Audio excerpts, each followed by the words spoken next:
నమస్కారం. తీర్థయాత్ర కార్యక్రమానికి స్వాగతం. అనేక జీవులకు, జీవులున్న లోకాలకు అధిదేవుడైన వాడు అనేకానేక రూపాలతో విశ్వమంతా వ్యాపించి ఉంటాడు. కావున విష్ణువు అని కూడా అంటారు. ఆ శ్రీ మహావిష్ణువు ధర్మ సంస్థాపనార్థం పలు అవతారాలు, పలు రూపాలతో, పలు నామాలతో అవతరించినవాడు కదా.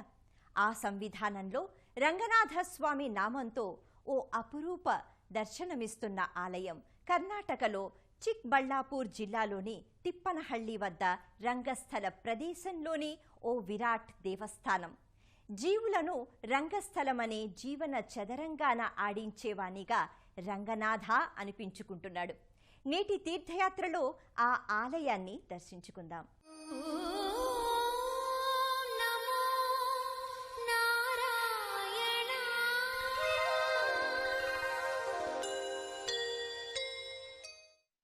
అమోఘ నిద్రే జగదేక నిద్రే విదాహ్య నిద్రే విషయాసముద్రే శ్రీయోగ నిద్రే శ్రీరంగ నిద్రే శ్రీరంగనాథే నమతా నమామి. స్తోత్రస్థుతిలో కీర్తించినట్లే అమోఘ నిద్రలో జగదేక సుందరుడిగా ఆదిశేషుని శరీర చుట్టలనే పాన్పుగా చేసుకుని శయనించిన రంగనాథుడు శ్రీ మహావిష్ణువేనని చూడగానే మనందరికీ తెలిసిపోతుంది. పంచపడగల శేషనాగుని తల్పంగా చేసుకుని అనంత శయనుడైన ఈ మహావిష్ణువు ఈ ఆలయాన రంగనాథుడయ్యాడు. తన ఇరు దేవేరులైన శ్రీదేవి భూదేవిలతో అనంతశయ్యపై శయన భంగిమలో సంపూర్తి నిద్రావస్థలో ఉన్న రూపాన రంగనాథుడు ఈ గర్భాలయంలో అద్భుతమైన దర్శనాన్నిస్తోన్న పరమ వైశిష్ట్య దేవాలయమిది. కర్ణాటక రాష్ట్రం చిక్బళ్ళాపూర్ జిల్లా తిప్పనహళ్లి గ్రామానికి చెందిన రంగస్థల అనే క్షేత్రంలో ఈ ఆలయం ఎంతో వైభవంగా విరాజిల్లుతోంది. శ్రీరంగనాథస్వామి దేవాలయం అనగానే మనకు తమిళనాడులోని శ్రీరంగం, శ్రీరంగపట్టణ క్షేత్రాల్లో ఉన్న దేవస్థానాలు మన హృదయ మందిరాల్లో ప్రత్యక్షమవుతాయి. ఎంతో విశేషమైన మహిమాన్వితమైన విషయం ఏమిటంటే ఈ శ్రీరంగంలో, శ్రీరంగపట్టణలో, ఈ రంగస్థలలో గర్భాలయ మూల విరాట్టులు 3 ఒకే రోజు, ఒకే సమయంలో, ఒకే ముహూర్తాన ప్రతిష్టాపనోత్సవం జరగడం. అదిగో అదే తీర్థయాత్రికులు అసంఖ్యాకంగా చేరుకునే రంగస్థల శ్రీ రంగనాథస్వామి ఆలయ గర్భాలయం.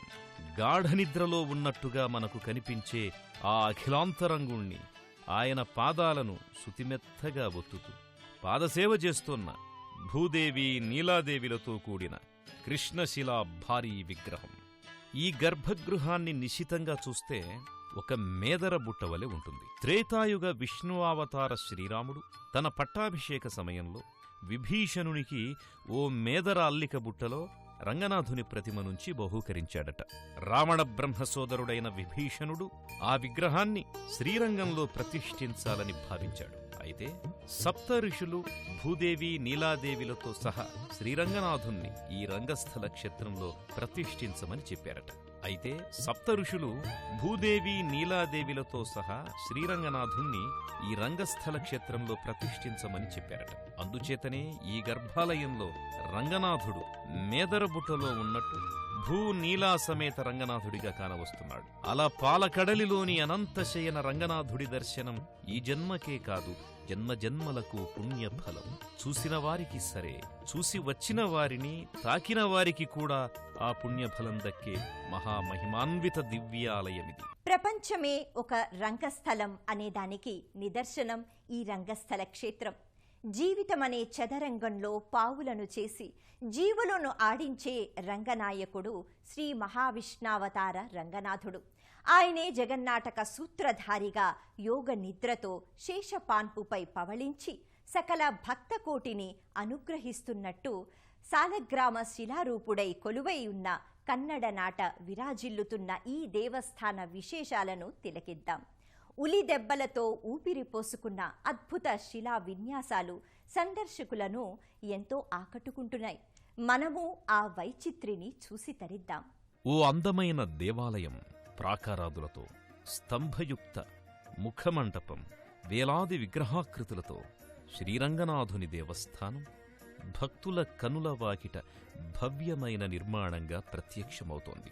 నీలాల నింగిలో ఊరేగుతోన్న తెల్లటి మేఘమాలికల హడావిడి పయనాల మధ్య ధవళవర్ణపు మహారాజగోపురం ఎంతో కళాత్మకంగా కనిపించి మది పులకింపజేస్తుంది. విమాన శిఖర శిల్పాల కట్టడాల తీరు అన్నీ కూడా దాక్షిణాత్యుల వేసర నాగర శైలిలో స్థపతుల శిల్పచాతురతతో ప్రదర్శితమవుతాయి. విజయనగర సామ్రాజ్యాధిపతులు నిర్మించిన ఈ ప్రవేశద్వారమిరువైపులా జయ విజయులు ద్వారపాలకులై ఉంటారు. మహారాజగోపురం ముందు మరో భవ్యమైన వేదిక వంటి బాహిర్నిర్మాణంపై దోసిలిపట్టిన హస్తాలలో కలశాన్ని ఉంచుకొని వర్ణరంజిత మూర్తిగా గరుడస్వామి వైనతేయుడుంటాడు. మహారాజగోపురంలోంచి లోపలికి ప్రవేశించిన తీర్థయాత్రికులు సందర్శకుల చూపులు ప్రసరించగానే ఓ భవ్యమందిర ఆవరణ మిరుమిట్లు గొలుపుతూ కనుబిందు చేస్తుంది. ఓ రాతి ధ్వజస్తంభం, దాని పాదభాగాన బహుళతాయుక్తమైన పీఠం కానవస్తాయి. దాని ముందు అంతే శిల్పయుక్తమైన బలిపీఠం కూడా కనిపిస్తుంది. బహుస్తంభాలతో కూడిన మహాముఖమంటపం, స్తంభాలపై శిల్పుల చేతి ఉలులు చెక్కిన శిల్పాలు ఎంతో అందంగా వెలుగొందుతున్నాయి. ముఖ్యంగా రకరకాల స్తంభాలు, 4 స్తంభాలు కలిసిన స్తంభాకృతులు, ఏకస్తంభాలు, వాటిపై శిల్పి ఉలి రూపమిచ్చిన ఎన్నో ప్రతిమలు, ఏకశిలా శిల్పరూపాన్ని పొందిన స్తంభాలు, మంటపంలోకి వెళ్లేందుకు సోపానాలకి ఇరుపక్కల గజముల శిల్పాలతో అపర వైకుంఠమా ఇది అన్నంత వైభవోపేతంగా ఉంది. గోదాదేవి శ్రీలక్ష్మిల అంతరంగనాథుడు ఈ శ్రీరంగనాథుడు. సమస్త ప్రకృతిని, ప్రకృతి వనరులను సృజించిన దేవదేవుడికి ఆ ప్రకృతి అనుగ్రహించిన పదార్థాలను, ద్రవ్యాలను అర్పించే మహత్తర క్రతువు అభిషేకం. పాలకడలిలో శేషతల్పాన్న మాయా నిద్రా ముద్రాంకితుడై ఆ స్వామికి పాలతో పెరుగుతో చేసే అభిషేక సేవ వర్ణాతీతం. అదే రీతిలో తిప్పనహళ్లి రంగస్థల దేవస్థానంలో రంగనాథ, శ్రీదేవి, భూదేవులకు జరిగే అభిషేకోత్సవాన్ని కనులారా చూసి తరిద్దాం. నల్లని విగ్రహంగా సాలగ్రామ శిలాశిల్పితమైన భూనీలాసమేత రంగనాథస్వామి మూలవిరాట్టు సకలాలంకృతం గావించడానికి ముందు సకలోదకాలతో నిర్వహించే అభిషేకాలు ఓ ఉత్సవంలా భాసిల్లుతాయి. ఈ అభిషేకానికి ఉపయోగించే ఉదకాలు, ద్రవ్యాలు అన్నీ ఈ దేవదేవుని సృష్టిలో జనితమైనవే. ఏ పదార్థాలకు సృష్టికారకుడో వాటితోనే అభిషేకించడం ఓ అద్భుత ప్రక్రియ. జల, క్షీర, దధి, ఘృత, హరిద్రా, చందనాది ఫలరసాసహిత అభిషేకాలు ఎంతో కన్నుల పండుగగా జరుగుతాయి. పసుపు ముద్దలు అలదిన ఆ సాలగ్రామ మూల విరాట్టు వింత సొబగులీనుతుంది. ఓ పీతాంబర వస్త్రఛాదనతో, ఎదపై అలరించిన తులసీదళ మాలలతో వైష్ణవదేవుడు రంగనాథుడు, రంగనాథుడితో పాటు భూదేవి, నీలాదేవిలు సైతం కడిగిన ముత్యాల్లా కళకళలాడుతూ ఉంటారు. అభిషిక్త మూర్తులకు హారతి నీరాజనాలందించి ఆ తరువాత పురోహితులు సకలాలంకారాలు చేస్తారు. ఓం నమో నారాయణాయ, ఓం నమో రంగనాథాయ, నమోన్నమః అంటూ భక్తులందరూ ప్రణతులు చెల్లించుకుంటారు. పెరియాళ్వార్గా వ్యవహరించే విష్ణు చిత్తుని కుమార్తె గోదాదేవి ఆముక్తమాల్యదిగా స్వామికి నిత్యం పుష్పమాలికను సమర్పించి తన హృదయారవిందాన్ని కూడా రంగనాథ స్వామికి అర్పించింది. రంగనాథ హృదయేశ్వరిగా తల్లి గోదాదేవిని ఈ ఆలయంలో ఉప ఆలయ దేవేరిగా, అర్చావతార మూర్తిగా దర్శనమిస్తుంది. ఆ అమలిన ప్రేమమయీ స్వరూపాన్ని కనులారా చూసి ప్రియమారా అర్చించుకుందాం. ఇదే ఆలయ ఆవరణలో రంగనాథుణ్ణి అమితంగా ఆరాధించి తనను తాను అర్పించుకున్న గోదాదేవి ఒక ఉపాలయంలో అలరారుతోంది. ఆండాళ్ అని కూడా పిలిచే గోదాదేవి విష్ణుచిత్తునికి తులసివనాన పసిబిడ్డగా లభించింది. యుక్త వయసులోకొచ్చిన గోదాదేవి శ్రీవారైన రంగనాథుడే తన నాథుడని తలంచింది. స్వామివారికి వేసే పూలదండను ముందుగా తాను ధరించి తండ్రికిచ్చేది. తన కూతురు తప్పు చేస్తోందని భావించిన విష్ణుచిత్తుడికి స్వామివారే అలా ఏమీ లేదు, తనకు ప్రతిరోజూ గోదాదేవి ధరించిన పూమాలలే ధరింపజేయమని చెప్పారట. ఆ ఆండాళ్ మాత తన రంగనాథుణ్ణి పాశురాల కవితలతో అర్చించి పన్నిద్దరాళ్వార్లలో ఒక మహిళా ఆళ్వారుగా ఖ్యాతిగాంచింది. అంతటి అమలిన ప్రేమమూర్తి అయిన గోదాదేవి రంగస్థల రంగనాథ ఆలయంలో నల్లని శిలామూర్తిగా పంచలోహ కవచాలంకృతయై తమిళ సంప్రదాయ పక్కకు ఒదిగిన జడకొప్పుతో సౌందర్యరాశిగా కొలువై ఉంది. ఆ తల్లికి నానావిధ అర్చనాది కైంకర్యాలను భక్తులు సమర్పిస్తారు. శ్రీ మహావిష్ణువు హృదయస్థానం ఖచ్చితంగా శ్రీ మహాలక్ష్మిదే. స్వామి వక్షస్థల నివాసిని అయిన శ్రీలక్ష్మి తన స్వామి ఏ యుగాన ఏ అవతారుడై ఉన్నా ఆయన చెంతే కొలువై తీరుతుంది. అందుకే స్వామి నిత్యానపాయినిగా అంటే ఎప్పుడూ విడువనిది అని అమ్మవారు పేరొందింది. ఆ తల్లి కూడా ఓ ఉపమందిరాన్న శుభకరమైన దర్శనాన్ని ఇస్తోంది. పద్మోద్భవం పద్మముఖీం పద్మనాభం ప్రియాం రమాం పద్మమాలాధరాం దేవీం పద్మినీం పద్మగంధినీం. ప్రధాన గర్భాలయానికి మరో పక్కనే స్వామివారి దేవేరి శ్రీమహాలక్ష్మీదేవి మందిరమున్నది. పద్మం నుంచి ఉద్భవించిన లక్ష్మీదేవి స్వామివారి హృదయవాసిని అయి విలసిల్లినటువంటి తల్లి. చిరు ఉపమందిరాన చతుర్భుజి అయినటువంటి అమ్మవారి ప్రతిమ ఉన్నది.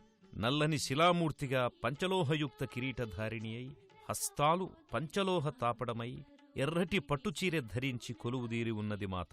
తీర్చిదిద్దిన నయనాలతో కరుణారస వీక్షణలను ప్రసరిస్తోన్న ఆ అమ్మవారు ముక్కుకి ముఖ్యర నత్తులతో సర్వాభరణాల ఆభూషితయై అభయ వరద పుష్పహస్తాలతో జనాకర్షణ దేవేరి అయి విలసిల్లుతున్నది.